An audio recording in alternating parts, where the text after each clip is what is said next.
me tell you the story. Tell again the story of the conversation we just had about how a cat turned into a bookcase. This might sound surprising at first. So this was a conversation, let me share my screen briefly, that happened with this weekly core team that we have, Mike and I, called the Open Source Program. And Mike, well, shared a picture of his cat. I mean, he just shared it literally in front of the camera for us to see. So I took a picture of it, and I figured I would go inside of MATLAB to ask, what is this? And it turns out it looks like a bookcase, which is a normal mistake because as you can see, like half of the screen is taken by the bookcase in the background. So let me walk you through the different steps of how we came to this conclusion, because I find it to be a teachable moment and a kind of an interesting story around AI. So I uploaded the picture here in MATLAB Online. I'll share the script and everything right after. So I've asked the MATLAB Copilot classify this image with a pre-trained network. So it's giving me here a image pre-trained network from Google Inet, which is a very decent sized network that is already preloaded inside of MATLAB Online. So you can just hop on and do that yourself. It's giving me the code, which I ran. And here the image with the title is giving me the most probable score for this prediction. So it looks like a bookcase to the classifier, which is kind of funny.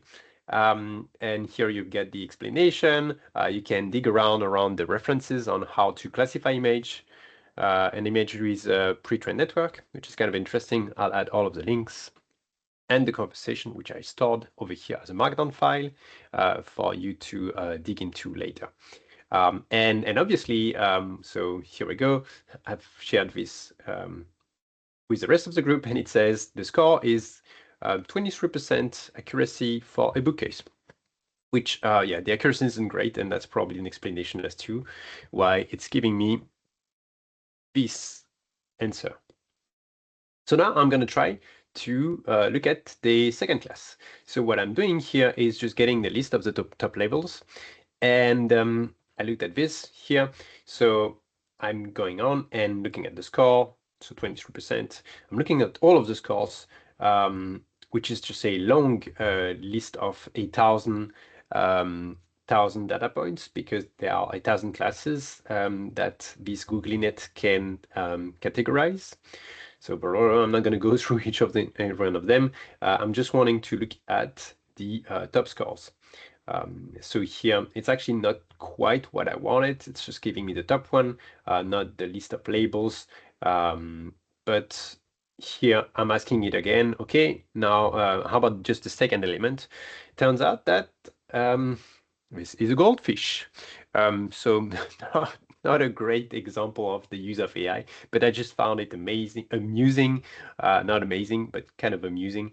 And Mike gave it a try and asked ChatGPT what this image shows. And so it's a person holding up a cat in front of a webcam. So it sounds like ChatGPT is slightly better at classifying cats than Google Inet is. And that is just commenting the fact that the cat's name is Mike Croucher, stupid ChatGPT. All right, that was a short story that I wanted to share with everyone. And tell me what you think.